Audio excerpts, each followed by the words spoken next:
Hey everyone, welcome to the course presentation on aviation management. If you have any questions, you can just pop them in the chat box and I'll get to them once the presentation's finished. So just to introduce myself, my name is Ava Duane. I'm currently in second year of the course. I come from Edenderry in County Offaly. I have always had an interest in aviation and have a deep love to travel. I was actually lucky enough to travel to the USA this summer, so I spent my time working in Connecticut and then traveling to various other states.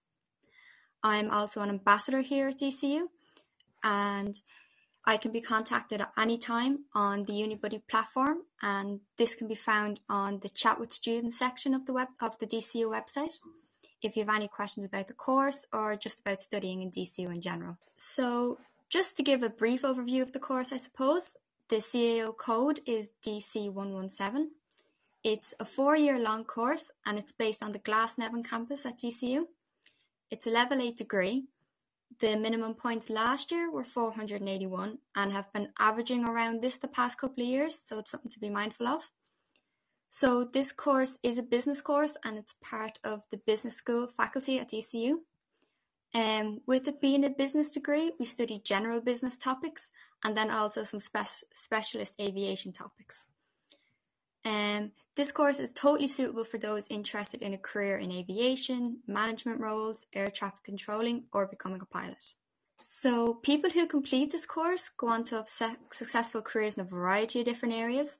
Some of these can be air traffic control, aviation management, airline pilot, business operations, employee relations, flight operations, logistics, marketing, public relations, and many, many more areas. There's no concrete path that you have to take. So then the entry requirements for the course are split into 2 areas. There's the DCU general requirements, and these are required for any course here at DCU. So you will need 6 Leaving Cert subjects at grade H7 or 06, and these must include English or Irish and maths. You'll also need at least 2 subjects at grade H5, but it doesn't really matter what those subjects are in. And then for the aviation course in particular, you'll also need a H6 and an 04 in maths. So I suppose then we'll have just a bit of a look at the course structure. So in year 1 of the course, we study lots of general business topics, such as critical thinking, learning innovation for enterprise, and this is also known as LIFE here in DCU, accounting for business, fundamentals of economics, business analytics, and business maths. We also introduced some areas of aviation, such as airport operations, aviation policy, aviation sector and flying theory 1, and foundations for aviation studies. So these topics build the basis for our study of the aviation sector, and they will be built upon in the following years. Our lecturers are people from the industry, which is great as they have knowledge and experience they can pass on to us and provide us with an insight into what working in the different areas is like. Our modules throughout the 4 years can be assessed by a few different means, such as exams, continuous assessment in the form of like essays, presentations, group work, or a mix of both, which is pretty common. Then as we move on to year 2, we go into some further detail on some of the modules we studied in first year, such as financial management, applied business analytics, critical thinking for business, and the aviation sector and flying theory 2. And then we also do some other modules such as human resource management, operations management, the Innovators Toolkit, sustainable aviation, airline economics and finance, and airline structures and standards. And all the modules are pretty interesting. Then as we move into year 3, we do a work placement known as Intra in the first semester of the year. This involves going to work in the aviation industry and gaining experience. This placement is also a paid placement, which is a huge bonus. We get to improve in our communication and research skills by researching jobs in the industry, reaching out to employers and doing interviews. DCU is very helpful in helping us source a placement through something known as the Intra portal, where we can upload our CVs, they can be reviewed, and they also advertise jobs with aviation companies. You can source your own placement or you can pick one through the Intra portal. And this whole process of sourcing a placement, doing interviews, it all begins in actually semester 2 of second year. So then once we've done our work placement and we return back to DCU in semester 2, we do many more modules such as advanced operational modelling, responsible management and leadership for sustainable business, aviation safety management, aviation business management, aircraft leasing and cargo operations. And it's worth noting that everybody who does the course does the first 3 years together, and it's then once you get to your 4th year when you branch off into your chosen specialisms. So I suppose going a bit deeper into what your choices are in 4th year, the first choice is the aviation management studies. So for this, you'll be staying at DCU and studying more business-related modules to aviation, such as project management, cross-cultural management, business strategy, business and professional ethics, aviation industry project, fleet planning, employee relations procedure, supply chain management, financial engineering, and contingency management for aviation. And you'll kind of have like a thesis or a dissertation, a big project for this, in something you're interested in. Then I suppose we'll look at the pilot studies specialism. I suppose what you're all looking for here. So it involves going to a flight training organisation that's approved by DCU and EASA. The pilot schools in the UK can be harder to get approved because they're not in the EU anymore. Some of the flight training schools approved by DCU are the National Flight Centre in Dublin, the Atlantic Flight Training Academy in Cork, and Flight Training Europe in Jerez, Spain.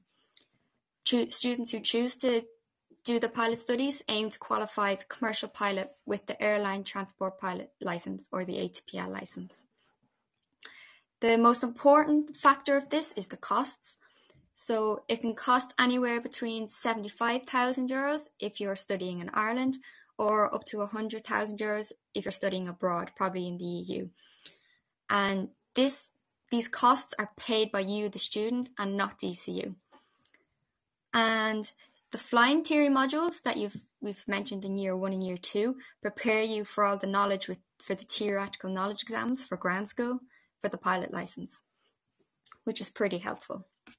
And then just to mention, DCU was partnered with the National Flight Centre in Dublin last year.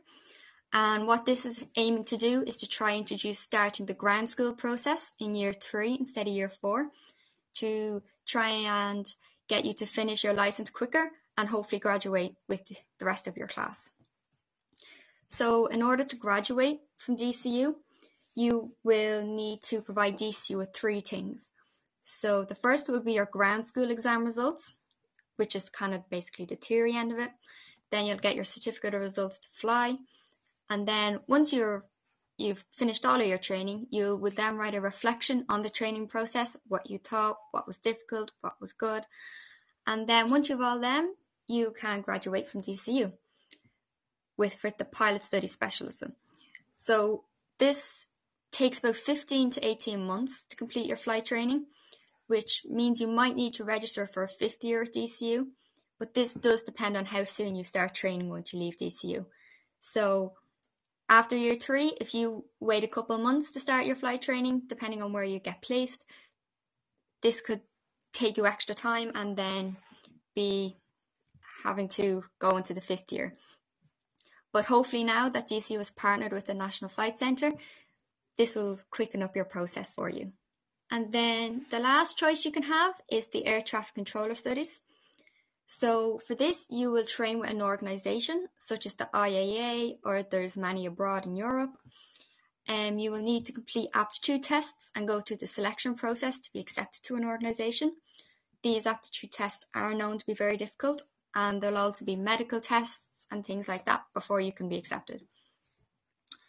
The organisations, such as the IAA, run competitions for placement every couple of years, and it depends on the employment availability at the time. So if there's a high number of people retiring, if they're deciding to increase their workforce, that type of thing, there'll be more chances you could get a placement for training. There is the chance you could do this training in the EU if you get a place there. Sometimes the organisations will combine together and offer a couple of places and have a certain amount for each country, or from each country that the organisation is based in. So, which means it is highly competitive, the air traffic controllers studies. And then along with the course, clubs and societies are a huge part of DCU. So the Aviation Society here is actually something I'd encourage all aviation member students to join. So it's a great way to meet people and to gain opportunities to experience aviation related things outside of the course.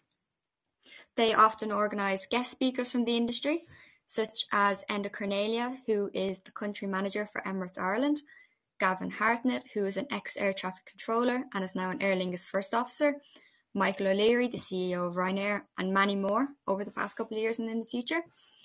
The trips are a brilliant thing to get involved with. They have organised trips to AFTA and Cork, the Dublin Air Traffic Control Tower, and even foreign trips. The picture here is when we went to the Air Traffic Control Tower in Dublin in December. They brought us right up to the top and explained what it's like, what the training is like, what it's like to work there. And it was very insightful. They also hold an Aviation Society ball, which is also another great experience for the college. And then totally separate to DCU, but it's something I think I'd mention, is the Irish Aviation Students Association, IASA. It's totally something worth signing up for if you are interested in aviation in any way. It's an organisation run by students for students. So they organise events for college and secondary school students with industry professionals, such as the Career Expo or the Pilot's Career Live. The Career Expo took place in Croke Park last year, and they invited lots of companies in, and we got to meet like Ryanair, leasing companies, the IAA, and got to talk about what it's like to work with them, what sort of graduate opportunities there are. They also have newsletters and articles about various topics in aviation, which is totally worth a read. So thanks for listening, and if you have any questions, put them in the box and I'll be more than happy to answer them for you. So what would your normal week look like in terms of hours on campus? So you should be prepared to be 5 days of the week on campus, Monday to Friday, but there's also recently there's a big jump in having 1 day off a week, which is very helpful. There's about 20 hours of lectures on campus a week, give or take what your module you're studying, what year you're in, that type of thing. And there's also a lot of hybrid classes. Sometimes they like to put your lectures online, which is a good mix as well. So is there any loans or scholarships for the pilot studies? Sometimes airlines, say like Aer Lingus, offer like cadetships where they'll pay for your training and in return you could work for them for 10, 15 years to pay it off. But especially since COVID, they're very hard to come by. So people that do this course, they get jobs in lots of different areas in aviation. Some very aviation based, like the air traffic controllers, pilots, airport management, lots of different areas. But there's also, as it's a business degree, you can go and work in lots of business roles, such as management, public relations, human resources, a big mix. There's nothing concrete about what you have to study.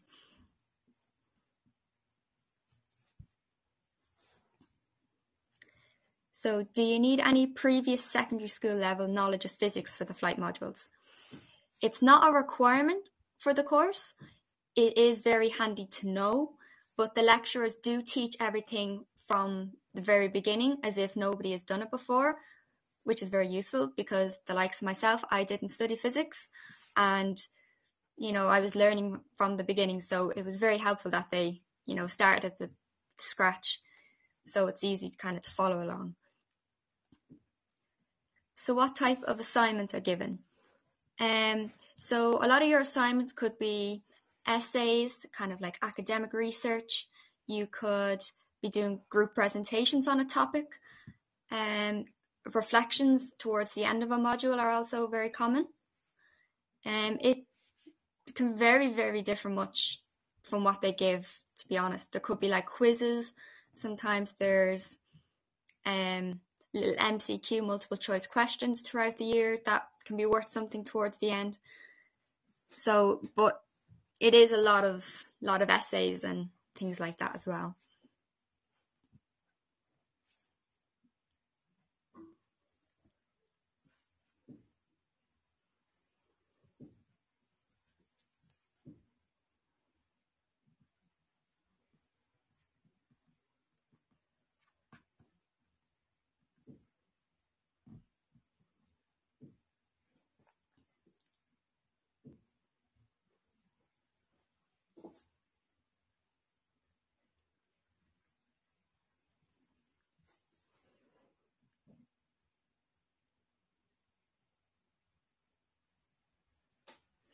So for first and second year, is everyone together for that year? It's when you expect to be there for 20 hours a week. So for the first, second and third year, everybody does all the modules, the business, the aviation modules. In first and second year, you're on campus a lot more, because once in third year, then you have your placement for the first semester, and then once you come back, you have a few less modules.